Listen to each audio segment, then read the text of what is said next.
Hi all welcome to case mender. Case മെൻഡറിൻ്റെ പുതിയൊരു വീഡിയോയിലേക്ക് എല്ലാവർക്കും സ്വാഗതം. അപ്പോൾ നമുക്കറിയാം മെയ് 2-ാം തീയതി നമ്മുടെ ഫസ്റ്റ് ഫേസ് എക്സാം വരികയാണ്. അപ്പോൾ എല്ലാവരും സീരിയസ് ആയിട്ടുള്ള പ്രിപ്പറേഷൻ ആണെന്നറിയാം. കുറച്ച് പേർക്ക് ടെൻഷനും കാര്യങ്ങളൊക്കെ ഉണ്ടാവും, ഇത്രയും വലിയൊരു സിലബസ് എങ്ങനെ നമ്മൾ കവർ ചെയ്യും എന്നൊക്കെയുള്ള ഓർത്തിട്ട്. അപ്പോൾ നമുക്കറിയാം PSCയുടെ കുറേ ഫേവറേറ്റ് ആയിട്ടുള്ള ഏരിയാസ് ഉണ്ട്, കുറേ റിപ്പീറ്റഡ് ആയിട്ട് ക്വസ്റ്റ്യൻസ് വരുന്ന ഏരിയാസ് ഒക്കെ ഉണ്ട് എല്ലാ സബ്ജക്റ്റിലായാലും. അപ്പം നമ്മൾ അതെല്ലാം നോട്ട് ചെയ്തിട്ട് അത്തരം ഹോട്ട് ടോപ്പിക്സുകൾ മാത്രം കൂടുതൽ സ്ട്രെസ് ചെയ്ത് പഠിക്കുക. ബാക്കിയുള്ളത് ഒരു കുറച്ച് നമുക്ക് സമയം കിട്ടുവാണെങ്കിൽ ബാക്കിയുള്ളതും കൂടി ഒന്ന് ഫോക്കസ് ചെയ്ത് പോവുക എന്നുള്ളതാണ്. അപ്പോൾ കൂടുതൽ ഫോക്കസ് കൂടുതലായിട്ട് ചോദ്യങ്ങൾ വരുന്ന ഏരിയയിലേക്ക് നമ്മൾ കൊടുക്കുക. അതിന് ഹോട്ട് ടോപ്പിക്സ് ഏതൊക്കെയാണെന്ന് നമ്മൾ മനസ്സിലാക്കണം. സോ അതിന് നിങ്ങളെ ഹെൽപ്പ് ചെയ്യാൻ വേണ്ടിയിട്ടാണ് ഓരോ സബ്ജക്റ്റും നമ്മൾ നമ്മുടെ PVQ അനാലിസിസ് വെച്ചിട്ട് ഇമ്പോർട്ടൻ്റ് ആയ ഹോട്ട് ടോപ്പിക്സ് നിങ്ങളുടെ മുന്നിലേക്ക് നമ്മൾ കൊണ്ടുവരികയാണ്. സോ അതിൻ്റെ ഇന്ത്യൻ പൊളിറ്റിയുടെ ഹോട്ട് ടോപ്പിക്സ് ആയിരിക്കും ഞാനിവിടെ നിങ്ങളുടെ മുന്നിൽ കൊണ്ടുവരാം. അപ്പോൾ നേരെ ടോപ്പിക്കിലേക്ക് പോവാം. അപ്പോൾ ഇതിൻ്റെ സിലബസ് എന്ന് പറയുന്നത് നമുക്ക് രണ്ട് സിവിക്സും പ്ലസ് കോൺസ്റ്റിറ്റ്യൂഷനാണ് ഇന്ത്യൻ പോളിറ്റിയുടെ സിലബസ് എന്ന് പറയുമ്പോൾ. അപ്പം മൊത്തം 10 മാർക്കുണ്ട്. ഒരു വളരെ വലിയൊരു സിലബസാണ്. 10 മാർക്ക് എന്ന് പറയുമ്പോൾ വളരെ ഇമ്പോർട്ടൻ്റ് ആയിട്ടുള്ള മാർക്കുമാണ്. അപ്പം ആ ഒരു മാർക്കിൽ ഒരു കാരണവശാലും സ്കോറിംഗ് ഒന്നും കുറയാൻ പാടില്ല. അപ്പം എന്തായാലും നോക്കി തന്നെ പോകേണ്ട ഒരു ഏരിയ ആണ് അല്ലെങ്കിൽ സബ്ജക്റ്റ് ആണ് എന്നുള്ളത് നിങ്ങൾക്ക് ഇതിൽ തന്നെ വ്യക്തമാണ്. അപ്പം ഞാൻ സിലബസ് ഒന്നും വായിക്കുന്നില്ല, നിങ്ങൾ പോസ് ചെയ്തിട്ട് നിങ്ങൾക്ക് കാണാം ഞാൻ ഹോട്ട് ടോപ്പിക്സ് ഏതൊക്കെയാണെന്നാണ് ഞാൻ പറയാൻ പോകുന്നത്. ഓക്കെ, സോ ഏറ്റവും ഇമ്പോർട്ടൻ്റ് ആയിട്ട് എമർജൻസി പ്രൊവിഷൻസ് ആണ് ഏറ്റവും കൂടുതൽ ക്വസ്റ്റ്യൻസ്. ഇപ്പം ഈ 2021-25 വരെ നമ്മൾ അനാലിസിസ് ചെയ്യുമ്പോൾ നമുക്ക് കണ്ടിട്ടുള്ള എമർജൻസി പ്രൊവിഷൻസ് ഈ മൂന്നെണ്ണം: നോ കോൺസ്റ്റിറ്റ്യൂഷണൽ, സ്റ്റാറ്റ്യൂട്ടറി ബോഡി, പിന്നെ ഫണ്ടമെൻ്റൽ റൈറ്റ്സ്. സോ ഇവിടെ നിന്നാണ് ഏറ്റവും കൂടുതൽ ക്വസ്റ്റ്യൻസ് വന്നിട്ടുള്ളത്.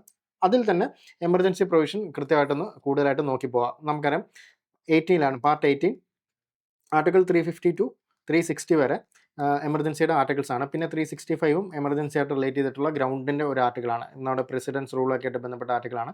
അപ്പം ഈ ആർട്ടിക്കിൾസിൻ്റെ എല്ലാം ഇമ്പോർട്ടൻ്റ് ആയുള്ള പ്രൊവിഷൻസും കാര്യങ്ങളും കൃത്യമായിട്ട് അറിഞ്ഞിരിക്കണം. അതിൽ തന്നെ 358 നമ്മുടെ സസ്പെൻഷൻ ഓഫ് ഫണ്ടമെൻ്റൽ റൈറ്റ്, 359.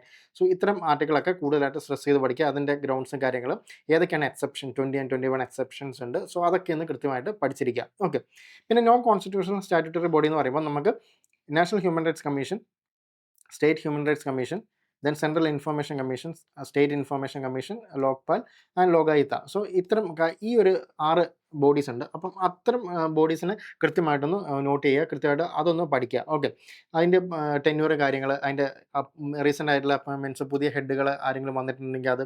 അപ്പം നമുക്കറിയാം സെൻട്രൽ ഇൻഫർമേഷൻ കമ്മീഷനിൽ പുതിയ ചെയർമാനൊക്കെ വന്നിട്ടുണ്ട്. അപ്പം അതൊക്കെ ഒന്ന് അപ്ഡേറ്റ് ചെയ്ത് പോവുക. ദെൻ ലോക്പാൽ ആൻഡ് ലോകായുക്ത ഇതിൻ്റെ വർഷം കാര്യങ്ങളൊക്കെ ഒരുപാട് തവണ ചോദിച്ചിട്ടുണ്ട്. സോ അത്തരം കാര്യങ്ങൾ. പിന്നെ സെലക്ഷൻ കമ്മിറ്റി ഇമ്പോർട്ടൻ്റ് ആയിട്ട് ഇപ്പോൾ ചോദിക്കാറുണ്ട്. ഇപ്പോൾ സ്റ്റേറ്റ്മെൻറ്റ് വൈസ് ക്വസ്റ്റ്യൻ, ഡിഗ്രി ലെവലൊക്കെ സ്റ്റേറ്റ്മെൻറ്റ് വൈസ് ക്വസ്റ്റ്യൻസ് ഒക്കെ നമുക്ക് എക്സ്പെക്ട് ചെയ്യാം. അപ്പം അതിൽ ഇതിൻ്റെ സെലക്ഷൻ കമ്മിറ്റി ആരൊക്കെയെന്ന് വേണമെങ്കിലൊക്കെ ചോദിച്ചിട്ടുണ്ട്. അപ്പോൾ അത്തരം കാര്യങ്ങൾ കൃത്യമായിട്ടൊന്ന് പഠിച്ചിരിക്കുക. ഓക്കെ, ദെൻ ഫണ്ടമെൻ്റൽ റൈറ്റ്സ് ആണ്. ഫണ്ടമെൻ്റൽ റൈറ്റ്സ് നമുക്കറിയാം പാർട്ട് 3 12 to 35 വരെ. ഇത് എല്ലാ ആർട്ടിക്കിളിനെ കുറിച്ചൊരു ബേസിക് നോളജ് നിർബന്ധമായിട്ടും വേണം, കാരണം ഇവിടുന്ന് വേണമെങ്കിൽ ചോദ്യം വരാം. അതിൽ തന്നെ ആർട്ടിക്കിൾ 32, 20 and 21, ദെൻ 19, ഇത്തരം ആർട്ടിക്കിളൊക്കെ കൃത്യമായിട്ട് അതൊരു ഡീപ്പായിട്ടുള്ള നോളജ് തന്നെ ഇതിനകത്ത് ഉണ്ടാവണം. ബൈ സബ് ക്ലോസ് അടക്കം ഒന്ന് പഠിച്ചിരിക്കുക. ഓക്കെ, അപ്പം കൃത്യമായിട്ട് പിന്നെ 21A നമ്മുടെ 86th അമെൻമെൻറ്റിലൊക്കെ വന്നിട്ടുള്ള കാര്യങ്ങൾ. അപ്പം അത്തരം കാര്യങ്ങളൊക്കെ ഒന്ന് കൃത്യമായിട്ട് നോട്ട് ചെയ്ത് പോവുക. ഇതിൽ നിന്നൊക്കെ കൂടുതലായിട്ട് ചോദ്യങ്ങൾ വന്നിട്ടുണ്ട്. ദെൻ അടുത്തതാണ് ഇലക്ഷനുമായിട്ട് ബന്ധപ്പെട്ട ഇതാണ്. ഇത് നമ്മുടെ കോറായിട്ടുള്ള ഏരിയാസാണ് നമ്മൾ ആദ്യം പറയുന്നത്. ഇനി ഇലക്ഷനുമായിട്ട് ബന്ധപ്പെട്ട് തന്നെ സെൻട്രൽ ഇലക്ഷൻ കമ്മീഷൻ, അതുപോലെ തന്നെ സ്റ്റേറ്റ് ഇലക്ഷൻ കമ്മീഷൻ, ഇത് രണ്ടുമായിട്ടുള്ള കാര്യങ്ങൾ, അതിൻ്റെ ഹെഡ് കാര്യങ്ങളൊക്കെ ഒന്ന് പഠിക്കുക. ദെൻ നമുക്കറിയാം ആർട്ടിക്കിൾ 324 to 329 വരെയാണ് നമ്മുടെ പാർട്ട് 50യിൽ നമ്മുടെ ഈ ഒരു ഇലക്ഷനുമായിട്ട് ബന്ധപ്പെട്ട പ്രൊവിഷൻസും കാര്യങ്ങളൊക്കെ ഉള്ളത്. അതിൽ 324 to 325, 326 ഈ 3 ആർട്ടിക്കിൾ കൃത്യമായിട്ട് നിർബന്ധമായിട്ടും പഠിച്ചിരിക്കണം എന്തൊക്കെയാണെന്നുള്ളത്, അതിൽ പറയുന്ന കാര്യങ്ങൾ എന്നുള്ളത്. സോ അതിൽ നിന്നൊക്കെ ചോദ്യങ്ങൾ വരാറുണ്ട്. പിന്നെ ഇലക്ഷൻ റിഫോംസ് കാര്യങ്ങളൊക്കെ ആയിട്ട് ബന്ധപ്പെട്ട് ചോദ്യം വരാറുണ്ട്. ഇപ്പോൾ VVPAT കാര്യങ്ങൾ, ഇലക്ട്രോണിക് വോട്ടിംഗ് മെഷീൻ, അത് ആദ്യമായിട്ട് യൂസ് ചെയ്ത സ്ഥലം, അങ്ങനത്തെ കാര്യങ്ങളൊക്കെ ചോദിക്കാറുണ്ട്. നമ്മുടെ കേരളത്തിലാണ് അത് യൂസ് ചെയ്ത്, പറവൂർ മണ്ഡലത്തിലൊക്കെയാണ്. അപ്പം ആ കാര്യങ്ങളൊക്കെ കൂടുതലായിട്ട് ചോദിച്ചിട്ടുണ്ട്. ദെൻ VVPAT അതിൻ്റെ ഡീറ്റെയിൽസ് എന്തൊക്കെയാണെന്നൊക്കെ ചോദിച്ചിട്ടുണ്ട്. അതിലെന്തൊക്കെയാണ് നമുക്ക് കാണാൻ പറ്റുന്നത്, അത്തരം കാര്യങ്ങൾ. അതുപോലെ തന്നെ നോട്ടായിട്ട് ബന്ധപ്പെട്ട് അതിൻ്റെ കേസ്, അതിൻ്റെ വർഷം, ഇതൊക്കെ ചോദിച്ചിട്ടുണ്ട്. അപ്പം ആ ഒരു കാര്യങ്ങൾ കൃത്യമായിട്ട് ഈ ഒരു ഏരിയയിൽ നിന്ന് പഠിക്കുക. പിന്നെ നാഷണൽ പാർട്ടീസ് ഏതൊക്കെയാണെന്നുള്ള ഒരു ബേസിക് നോളജും ഇതിനകത്ത് ഉണ്ടാവണം എന്നുള്ളതാണ്. ഇനി കോൺസ്റ്റിറ്റ്യൂവൻ്റ് അസംബ്ലിയെക്കുറിച്ച് പറയുമ്പോൾ, കോൺസ്റ്റിറ്റ്യൂവൻ്റ് അസംബ്ലിയുടെ ഇമ്പോർട്ടൻ്റ് ആയ ഡേറ്റുകളുണ്ടല്ലോ, അത് ഫോം ചെയ്ത ഡേറ്റ്, ആദ്യമായിട്ട് സമ്മേളിച്ച ഡേറ്റ്, പിന്നീട് നമ്മുടെ പെർമനൻ്റ് ആയിട്ട് ഹെഡിനെ ഒക്കെ എലക്ട് ചെയ്ത ഡേറ്റ്, ഒബ്ജക്റ്റീവ് റെസൊല്യൂഷൻ പാസ് ചെയ്ത ഡേറ്റ്, അങ്ങനത്തെ ഡേറ്റുകൾ, പിന്നെ അതോടെ അഡോപ്റ്റ് ചെയ്ത ഡേറ്റുകൾ, ഇങ്ങനത്തെ ഇമ്പോർട്ടൻ്റ് ആയ കോൺസ്റ്റിറ്റ്യൂവൻ്റ് അസംബ്ലി ആയിട്ട് ബന്ധപ്പെട്ട ഡേറ്റുകൾ കൃത്യമായിട്ട് പഠിച്ചിരിക്കുക. ദെൻ ഇതിൽ ഇമ്പോർട്ടൻ്റ് ആയിട്ട് ലീഡേഴ്സ്, ഓക്കെ, ഓഫീസ് ഹോൾഡേഴ്സ് ആരൊക്കെയാണെന്നുള്ളത് കൃത്യമായിട്ട് പഠിച്ചിരിക്കണം. എസ്പെഷ്യലി കമ്മിറ്റി, അതിൻ്റെ ഹെഡുകൾ. അതുപോലെ തന്നെ കേരളത്തിൽ നിന്നുള്ള മെമ്പേഴ്സ് ആരൊക്കെയാണെന്നുള്ള ബേസിക് നോളജ് ഉണ്ടാവണം. അതിൽ എസ്പെഷ്യലി വുമൺ ആരൊക്കെയാണെന്നുള്ളത് 3 പേരായിരുന്നു. അപ്പോൾ അവരാരൊക്കെയാണെന്നുള്ള ഇമ്പോർട്ടൻ്റ് ആയിട്ടുള്ള കാര്യങ്ങൾ അറിഞ്ഞിരിക്കുക. ദെൻ കോൺസ്റ്റിറ്റ്യൂഷൻ അസംബ്ലി പെർഫോം ചെയ്ത കുറച്ച് ഫങ്ഷൻസ് ഉണ്ടല്ലേ.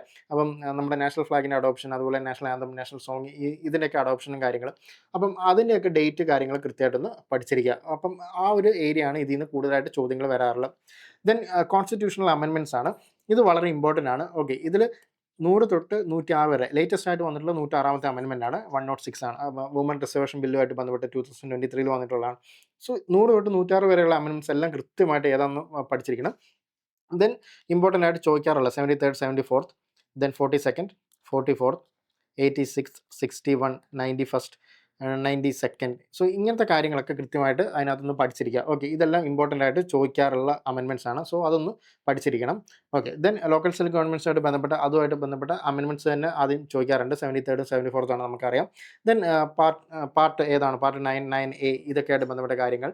ദെൻ അതുപോലെ തന്നെ ഇതിൻ്റെ ഷെഡ്യൂൾസായിട്ട് ബന്ധപ്പെട്ട് പുതിയ ഷെഡ്യൂൾ 11ഉം 12ഉം അതിൻ്റെ എത്ര സബ്ജക്റ്റ് മാറ്റേഴ്സ് ഉണ്ട്, 29ഉം 18ഒക്കെയാണ്. അത് നമ്മൾ കൃത്യമായിട്ട് പഠിച്ചിരിക്കണം. അത് ഒരുപാട് തവണ ചോദിച്ചിട്ടുള്ളതാണ്. പിന്നെ ഈ ഒരു പോർഷനിലുള്ള ഈ പാർട്ടിലുള്ള ഇമ്പോർട്ടൻ്റ് ആയിട്ട് ആർട്ടിക്കിൾ 243I, 243K, 243ZA, ഇതൊക്കെ ഇങ്ങനത്തെ ആർട്ടിക്കിൾസ് കാര്യങ്ങൾ, ഗ്രാമസഭയായിട്ട് ബന്ധപ്പെട്ട ആർട്ടിക്കിൾ, ഇതൊക്കെ അതിനകത്തുനിന്ന് പഠിച്ചിരിക്കുക. ഇത് ഈ ഒരു ഏരിയ നിന്നാണ് പൊതുവേ അതിനകത്തുനിന്ന് ചോദ്യങ്ങൾ വരാറുള്ളത്. പിന്നെ പബ്ലിക് അഡ്മിനിസ്ട്രേഷൻ എന്ന് വരുമ്പം ഈ ഒരു ഇത് കാണുമ്പോൾ ഭയങ്കര വലുതാണെന്ന് ചിന്തിക്കരുത്. നമുക്കറിയാം ബേസിക്കലി പബ്ലിക് അഡ്മിനിസ്ട്രേഷൻ ഒരു ബേസിക് ഡെഫിനിഷൻ കാര്യങ്ങളൊക്കെ ഉണ്ട്. ഒരു ബേസിക് അണ്ടർസ്റ്റാൻഡിങ് നമുക്ക് അതിനകത്ത് വേണം. കൂടുതലായിട്ടും ഫാക്ച്വൽ ക്വസ്റ്റൻ അല്ലാതെ കൺസെപ്ഷണൽ ക്വസ്റ്റൻ ആയിരിക്കും ഇതിൽ ചോദിക്കുക. ഫാക്ച്വലായിട്ട് ചോദിക്കാനാണെങ്കിൽ തന്നെ നമ്മുടെ ബ്യൂറോക്രസി ഒക്കെ ബന്ധപ്പെട്ട് നമ്മുടെ സെക്രട്ടേറിയറ്റ് അല്ലെങ്കിൽ ചീഫ് സെക്രട്ടറി, ഈ ഒരു ലെവലിലെ ക്വസ്റ്റൻസ് ആയിരിക്കും ഇതിനകത്ത് വരിക. അല്ലെങ്കിൽ പബ്ലിക് അഡ്മിനിസ്ട്രേഷനായിട്ട് ബന്ധപ്പെട്ട് കൺസെപ്ഷണൽ നോളജ് ആണ്, എന്താണ് അതുകൊണ്ട് ഉദ്ദേശിക്കുന്ന കാര്യങ്ങൾ, ഇത്തരം കാര്യങ്ങളൊക്കെ ആയിരിക്കും ചോദിക്കുക. അപ്പോൾ ഒരു ബേസിക് നോളജ് അതിനകത്ത് ഉണ്ടെങ്കിൽ നമുക്ക് ആൻസർ ചെയ്യാൻ പറ്റുന്ന ക്വസ്റ്റൻസ് ആണ് ഇതിൽ നിന്ന് വരുന്നത്. അപ്പം ആ ഒരു ഐഡിയ ഇല്ലെങ്കിൽ അത് കൃത്യമായിട്ട് എന്താണ് പബ്ലിക് അഡ്മിനിസ്ട്രേഷൻ, അതുമായിട്ട് ബന്ധപ്പെട്ട് ഇമ്പോർട്ടൻ്റ് ആയ തിങ്കേഴ്സിൻ്റെ ഒക്കെ ഒരു ഡെഫിനിഷൻ കാര്യങ്ങളൊന്നും പഠിച്ചിരിക്കുക. ആ ഒരു ഏരിയ അങ്ങനെ നമുക്ക് കവർ ചെയ്യാൻ പറ്റും. ദെൻ എക്സിക്യൂട്ടീവായിട്ട് ബന്ധപ്പെട്ട് നമുക്കറിയാം യൂണിയൻ എക്സിക്യൂട്ടീവ് ഉണ്ട്, അതുപോലെ തന്നെ സ്റ്റേറ്റ് എക്സിക്യൂട്ടീവ് ഉണ്ട്. നമുക്കറിയാം എക്സിക്യൂട്ടീവ് ആരൊക്കെയാണ്, president, vice president, council minister, prime minister plus attorney general ആണ് യൂണിയനിൽ വരുമ്പോൾ. ഇവിടെ വരുമ്പോൾ അഡ്വക്കേറ്റ് ജനറൽ ആവും, വൈസ് പ്രസിഡന്റ് ഉണ്ടാവില്ല. സോ അങ്ങനെ ആ ഒരു ഡിഫറൻസും കാര്യങ്ങളൊക്കെ കൃത്യമായിട്ട് പഠിച്ചിരിക്കുക. അതിൽ ഇമ്പോർട്ടൻ്റ് ആയിട്ടുള്ള ഓഫീസ് ഹോൾഡേഴ്സ് ആരൊക്കെയാണ്, ഇപ്പം especially attorney general, advocate general, ഇവർ ആരൊക്കെയാണെന്നുള്ളത് കൃത്യമായിട്ട് പഠിച്ചിരിക്കണം. അതിൻ്റെ ആർട്ടിക്കിൾസ് കാര്യങ്ങൾ, ഇമ്പോർട്ടൻ്റ് ആർട്ടിക്കിൾ ഇപ്പോൾ 74, 74, 75 ഒക്കെ കുറേ ചോദിച്ചിട്ടുള്ളതാണ്. പിന്നെ പ്രസിഡന്റിനായിട്ട് റിലേറ്റ് ചെയ്ത ആർട്ടിക്കിൾ, ഇതൊക്കെ ഒന്ന് കൃത്യമായിട്ട് പഠിച്ചിരിക്കുക. പിന്നെ ഓർഡിനൻസ് പവറുമായിട്ട് ബന്ധപ്പെട്ട ആർട്ടിക്കിൾ 123, 213. സോ ഇത്ര ആർട്ടിക്കിൾസും കാര്യങ്ങൾ കൃത്യമായിട്ട് പഠിച്ചിരിക്കണം. ദെൻ റൈറ്റ് ഇഷ്യൂസ്, വുമൺ ആയിട്ട് നമുക്കത് 3-4 എണ്ണമായിട്ട് കാറ്റഗറൈസ് ചെയ്യാൻ പറ്റും.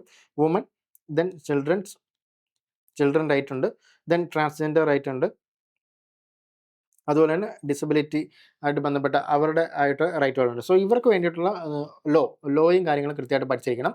ദെൻ അവർക്ക് വേണ്ടി കൊണ്ടുവന്നുള്ള ഇമ്പോർട്ടൻ്റ് ആയ സ്കീമുകൾ കാര്യങ്ങൾ, PYQs തന്നെ അതിൽ വന്നിട്ടുള്ള ഏതൊക്കെയാണെന്നുള്ളത് കൃത്യമായിട്ട് നോട്ട് ചെയ്യുക. നമുക്കൊരു വെബ്സൈറ്റിലൊക്കെ നമുക്ക് കൃത്യമായിട്ട് കിട്ടുന്നതാണ്. ഇപ്പം കേരളത്തിൻ്റെ ഒക്കെ ആയിട്ട് ബന്ധപ്പെട്ടാണെങ്കിൽ നമ്മുടെ സോഷ്യൽ സെക്യൂരിറ്റി മിഷൻ്റെ വെബ്സൈറ്റൊക്കെ കയറി കഴിഞ്ഞാൽ നമുക്ക് അതിനകത്ത് കാണാൻ പറ്റും. അപ്പോൾ അതൊക്കെ ഒന്ന് ഫോക്കസ് ചെയ്ത് പോവുക. ദെൻ സെൻട്രൽ സ്റ്റേറ്റ് റിലേഷൻ എന്ന് പറയുമ്പം ഇമ്പോർട്ടൻ്റ് ആണ്. അതിൽ തന്നെ ഏറ്റവും ഇമ്പോർട്ടൻ്റ് ആയിട്ട് പഠിക്കേണ്ടത് ലെജിസ്ലേറ്റീവ് റിലേഷൻ ആണ്. നമുക്കൊരു പാർട്ട് 11 പാർട്ട് 11 ചാപ്റ്റർ 1 ലെജിസ്ലേറ്റീവ് റിലേഷനെ കുറിച്ച് പറയുന്നത്. ആർട്ടിക്കിൾ 245 to 255 വരെയാണ് ഇത് പറയുന്നത്. നമുക്കറിയാം നമ്മുടെ റെസ്യൂഡി പവേഴ്സിനെ കുറിച്ചൊക്കെ പറയുന്നത് ആർട്ടിക്കിൾ 248.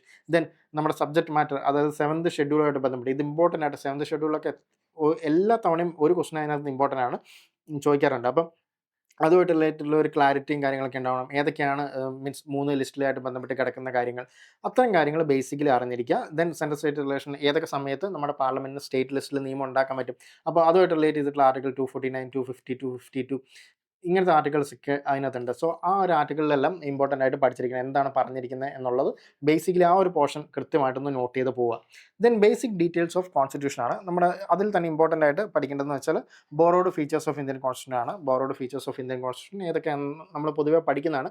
ഒന്നും കൂടി അത് റിവൈസ് ചെയ്ത് പോവുക. അപ്പം നമുക്കറിയാം നമ്മൾ ഓൾറെഡി റിവൈസ് ചെയ്ത കുറേ കാര്യങ്ങളൊക്കെ തന്നെയാണ് ഇതിലുള്ളത്. ഇനി ബേസിക്കലി ഒന്നും കൂടി സ്ട്രെസ് ചെയ്ത് ഇത്തരം കാര്യങ്ങൾ, ഇപ്പം ഞാൻ പറഞ്ഞ കാര്യങ്ങളൊക്കെ ഒന്നും കൂടി സ്ട്രെസ് ചെയ്ത് പഠിക്കുക എന്നുള്ളതാണ്. ഓക്കെ, ദെൻ ഒന്നും കൂടി കൺസിസ്റ്റൻസി ആയിട്ട് വരുമ്പം ഇലക്ഷൻ റിഫോംസ് പ്രോസസ്സായിട്ട് ബന്ധപ്പെട്ട കാര്യങ്ങൾ ചോദ്യങ്ങൾ കൺസിസ്റ്റൻ്റ് ആയിട്ട് വരാറുണ്ട്. സോ ആ ഒരു പോർഷൻ ഒരു കാരണവശാലും മിസ്സാക്കാൻ പാടില്ല. ഞാൻ നേരത്തെ പറഞ്ഞ ലെജിസ്ലേറ്റീവ് റിലേഷൻ, അതിൽ തന്നെ സെവൻത് ഷെഡ്യൂളുമായിട്ട് ബന്ധപ്പെട്ട കാര്യങ്ങൾ എല്ലാ പരീക്ഷയ്ക്കും ചോദിക്കാറുണ്ട്. സോ അതും ഒന്ന് പഠിച്ചിരിക്കുക. പിന്നെ നാഷണൽ എമർജൻസി. എമർജൻസിയിൽ തന്നെ നാഷണൽ എമർജൻസിയായിട്ട് ബന്ധപ്പെട്ട കാര്യങ്ങൾ കൃത്യമായിട്ട് പഠിച്ചിരിക്കണം. അതിൻ്റെ സസ്പെൻഷൻ കാര്യങ്ങൾ ആർട്ടിക്കിൾ 358, 359 ഇത്തരം കാര്യങ്ങളൊക്കെ കൃത്യമായിട്ട് പഠിച്ചിരിക്കുക. അതിൻ്റെ സസ്പെൻഷൻ കാര്യങ്ങൾ, പ്രസിഡന്റ് സസ്പെൻഡ് ചെയ്യാൻ പറ്റുന്ന കാര്യങ്ങളൊക്കെ കൃത്യമായിട്ട് അറിഞ്ഞിരിക്കണം. സോ അതും ഇമ്പോർട്ടൻ്റ് ആയിട്ട് കൺസിസ്റ്റൻ്റ് ആയിട്ട് ചോദിക്കുന്നതുകൊണ്ട് തന്നെ ഈ ഒരു ഏരിയ കൃത്യമായിട്ട് തന്നെ പഠിച്ചിരിക്കുക. ഓക്കെ. ദെൻ ഇതിൻ്റെ കൂടെ തന്നെ ഫണ്ടമെൻ്റൽ ഡ്യൂട്ടീസ് നമ്മൾ കൃത്യമായിട്ട് ഒന്ന് നോക്കി പോകണം. ഇനി മീൻസ് ഇതും വരാൻ സാധ്യതയുള്ളത് മുന്നേ ഒരുപാട് തവണ ചോദിച്ചിട്ടുള്ളതാണ്. പക്ഷേ നമുക്ക് ഏറ്റവും കൂടുതൽ എക്സ്പെക്റ്റേഷൻ കൊടുക്കാൻ പറ്റുന്ന ഏരിയാസാണ് ഫണ്ടമെൻ്റൽ ഡ്യൂട്ടീസ് ഒക്കെ. സോ അതും കൃത്യമായിട്ട് അതിനകത്ത് നിന്ന് നോക്കി പോവുക. ദെൻ സെൻട്രൽ ഇൻഫർമേഷൻ കമ്മീഷൻ ഞാൻ നേരത്തെ പറഞ്ഞിട്ടുണ്ട്. ഇതിൻ്റെ അപ്പോയിൻമെൻറ്റ് പുതിയ ചെയർമാനൊക്കെ വന്നിട്ടുണ്ട്. രാജ്കുമാർ ഗോയലാണ്. അദ്ദേഹം പുതിയ ചെയർമാനൊക്കെ ആയിട്ട് വന്നിട്ടുണ്ട്. സോ അത്തരം കാര്യങ്ങളൊക്കെ കൃത്യമായിട്ട് അപ്ഡേറ്റ് ചെയ്ത് പോകണം. ഇനി മോസ്റ്റ്ലി ആ ഒരു ചോദ്യമൊക്കെ വരാൻ ചാൻസസ് ഉണ്ടെന്ന് തന്നെയാണ് ഞാൻ വിശ്വസിക്കുന്നത്. അപ്പം അത്തരം കാര്യങ്ങളൊന്ന് നോക്കി പോവുക അതിൽ. ദെൻ കോൺസ്റ്റിറ്റ്യൂഷണൽ അമെൻമെൻറ്റ്സ് ഞാൻ നേരത്തെ പറഞ്ഞു ഡീറ്റെയിൽ ആയിട്ട് എന്തൊക്കെയാണ് നോക്കേണ്ടതെന്നുള്ളത്. അതും ഒന്ന് നോക്കി പോവുക. അടുത്ത എക്സാമിന് ഈ ഒരു ഏരിയ എന്നൊക്കെ ചോദ്യങ്ങൾ വരാനുള്ള സാധ്യത വളരെ കൂടുതലാണ്. ഇതാണ് നമ്മൾ PYQ അനാലിസിസ് വഴി നമുക്ക് കിട്ടിയ ഒരു ട്രെൻഡ് എന്ന് പറയുന്നത്. സോ ആ ഒരു ഏരിയയിൽ തന്നെ നിങ്ങൾ ഫോക്കസ് ചെയ്യുക. നമ്മുടെ ടെസ്റ്റ് സീരീസ് ആയാലും ഇതുമായിട്ട് ബേസ് ചെയ്തിട്ടായിരിക്കും നമ്മൾ കൂടുതലായിട്ട് ക്വസ്റ്റ്യൻസ് നമ്മൾ ഫോം ചെയ്യുക, നിങ്ങൾക്ക് മുന്നിലേക്ക് കൊണ്ടുവരിക. അപ്പോൾ നമ്മുടെ ടെസ്റ്റ് സീരീസ് 18-ാം തീയതി സ്റ്റാർട്ട് ചെയ്യുന്നുണ്ട്. നിങ്ങൾ അതിലേക്ക് താല്പര്യം ഉണ്ടെങ്കിൽ ജോയിൻ ചെയ്യാൻ നമ്മുടെ നമ്പറിലേക്ക് വിളിച്ചാൽ മതി. ഓക്കെ. സോ ഇത്രയും കാര്യങ്ങളുള്ളൂ ഈ ഇന്ത്യൻ പോളിറ്റിയായിട്ട് ബന്ധപ്പെട്ട്. സോ മാക്സിമം വലിയൊരു ഏരിയ ആണെന്നറിയാം. ബട്ട് എന്നിരുന്നാലും ഈ ഒരു ഹോട്ട് ടോപ്പിക് എങ്കിലും നിങ്ങൾ കൂടുതലായിട്ടൊന്ന് ഫോക്കസ് ചെയ്ത് ഞാൻ പറഞ്ഞ ഏരിയാസ് ഒന്ന് കൂടുതലായിട്ട് നോക്കിയാൽ കുറേയൊക്കെ മാർക്ക് സ്കോറിങ് നമുക്ക് കിട്ടും. ഔട്ട് ഓഫ് ദ ബോക്സ് എന്തായാലും വരും. ബട്ട് എന്നാൽ പോലും നമുക്ക് മാക്സിമം സ്കോറിങ് ഇതിൽ ഈ ഒരു പോർഷൻസ് നോക്കിയാൽ തന്നെ കിട്ടും എന്നുള്ളതാണ് നമ്മുടെ ഒരു ട്രെൻഡ് വെച്ചിട്ട് നമുക്ക് പറയാൻ പറ്റുന്നത്. ഓക്കെ. അപ്പം താങ്ക് യു വെരി മച്ച്. അടുത്തൊരു വീഡിയോയിൽ കാണുന്നവരെ ബൈ. Thank you.